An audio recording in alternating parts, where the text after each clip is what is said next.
अस्सलाम वालेकुम दोस्तों, क्या हाल है? ठीक है, दुआ है खैरियत से हो। तुसां साढ़े वेखदे पे यूट्यूब चैनल शफकत व्लॉग ते मैं थोड़ा अपना शफकत। जो दोस्त साढ़े चैनल ते नया जल्दी जल्दी साढ़े चैनल लाइक शेयर ते कमेंट्स कर लो ताकि हर आने वाली नई वीडियो तुहानू मिल सके। अज माशाअल्लाह साढ़े चूज़े जनाब 33 दिन दा अल्लाह खैर आना जी। ते 33 दिन दे चूज़ा ਇਹਦਾ माहौल किस तरह देना ते अजकल माहौल दे बहुत ज़्यादा मसले मसाइल आ रहे हैं, वेंटिलेशन प्रॉब्लम आ रहा है। माहौल तो मौसम बड़ा बेहतरीन है, अच्छा मौसम है। इस टैंपरेचर जिथे मर्जी तुसी ले आओ तुसी रख सकते हो। तुसी टैंपरेचर ਨੂੰ 24 रखना चाहो 25 रखना चाहो 24-25 टैंपरेचर ਸਕੂਨ ਨਾਲ ਤੁਸੀਂ ਈਜ਼ੀ ਤੌਰ ਤੇ ਇਸ ਜਾਨਵਰ ਨੂੰ ਤੁਸੀਂ ਰੱਖ ਸਕਦੇ ਹੋ। ਔਰ ਉਹਦੇ ਵਿੱਚ ਮਾਹੌਲ ਥੋੜਾ ਬਿਹਤਰੀਨ ਹੋਣਾ ਚਾਹੀਦਾ ਹੈ। ਔਰ ਉਹਦੇ ਵਿੱਚ ਪੱਖੇ ਤੁਸੀਂ ਜਿਤਨੀ ਮਰਜ਼ੀ ਤੁਸੀਂ ਵੈਂਟੀਲੇਸ਼ਨ ਦੇਣੀ ਚਾਹੋ ਵੈਂਟੀਲੇਸ਼ਨ ਖੁੱਲੀ ਦਿਓ। ਇਸ ਮੌਸਮ ਦੇ ਵਿੱਚ ਵੈਂਟੀਲੇਸ਼ਨ ਤੋਂ ਨਾ ਡਰੋ, ਮਿਨੀਮਮ ਵੈਂਟੀਲੇਸ਼ਨ ਤੇ ਨਾ ਜਾਓ। ਕੋਸ਼ਿਸ਼ ਕਰੋ ਕਿ ਤੁਸੀਂ ਟਨਲ ਹੀ ਵੈਂਟੀਲੇਸ਼ਨ ਦਿਓ। ਔਰ ਓਪਨ ਸ਼ੈਡ ਹੈ ਜਾਂ ਕੰਟਰੋਲ ਹੈ। ਦਿਨੇ ਟੈਂਪਰੇਚਰ ਨਾਈਟ ਤੁਸੀਂ 24 ਤੇ ਰਾਤ ਨੂੰ ਵੀ ਤੁਸੀਂ 25 ਰੱਖ ਸਕਦੇ ਹੋ, ਯਾਨੀ 25-25.5 ਤੇ ਥੋੜਾ ਵੱਧਾ ਰਹੇ। ਦਿਨ ਰਾਤ ਨੂੰ 24 ਤੇ ਦਿਨ ਨੂੰ 25-25.5 ਤੱਕ ਚੱਲ ਜਾਵੇ, ਕੋਈ ਰੌਲਾ ਨਹੀਂ। बेहतरीन माहौल है थोड़ा। अक्सर माहौल ਦੇ ਵਿੱਚ ਗਲਤੀਆਂ ਕਰਦੇ ਨੇ ਲੋਕ ਤੇ ਫਿਰ ਪਛਤਾਉਂਦੇ ਤੇ ਫਿਰ ਲੋਕ ਯਾਰ ਪੁੱਛਦੇ ਰਹਿੰਦੇ ਕਿ ਸਾਡਾ 32-33 ਦਿਨ ਦਾ ਚੂਜ਼ਾ ਇਹ ਹੋ ਗਿਆ। ਹੁਣ 33 ਦਿਨ ਦੇ ਚੂਜ਼ੇ ਦਾ ਮੈਂ ਤੁਹਾਨੂੰ ਟੈਂਪਰੇਚਰ ਦੱਸ ਰਿਹਾ। ਅੱਜ ਅਸੀਂ 24-25 ਰੱਖਿਆ ਟੈਂਪਰੇਚਰ। ਔਰ ਫਾਨ ਜਿਹੜੇ ਨੇ ਸਾਡੇ ਉਹ 6 ਤੋਂ 7 ਫਾਨ ਜਾ ਰਹੇ ਨੇ ਇਸ ਟਾਈਮ।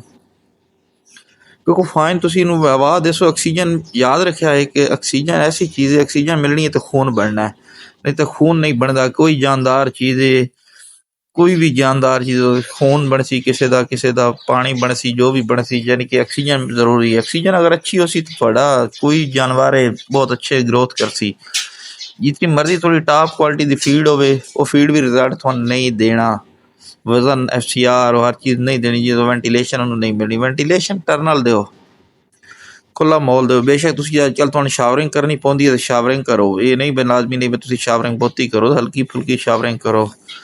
शावरिंग जरूर। और बरादा जो थोड़ा अजकल H9 IB वाले मसले मसाइल होंगे इन्होंने विच जरा बरादे कवर रखना है कि बरादा थोड़ा बहुता खुश्क न हो जिससे H9 बन जाए।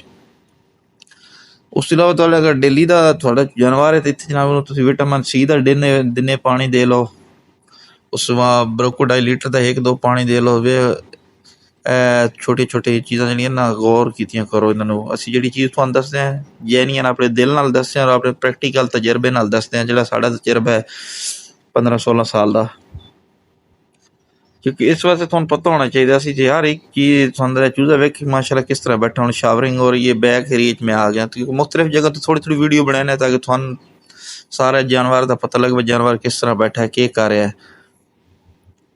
तो उम्मीद है साड़ी वीडियो तुहानूं जनाब ली अच्छी लगी सी। अगर साड़ी वीडियो अच्छी लगे तो लाइक शेयर कमेंट सब्सक्राइब करो। टैंपरेचर लाजमी इसका रखना जनाब, तुस 25-24 शावरिंग भी ही नाल तुसी कर सकते हो। तो और मजीद वीडियो जनाब मिलते हैं और किसी नेक्स्ट वीडियो नाल नेक्स्ट। तब तक अल्लाह हाफिज़।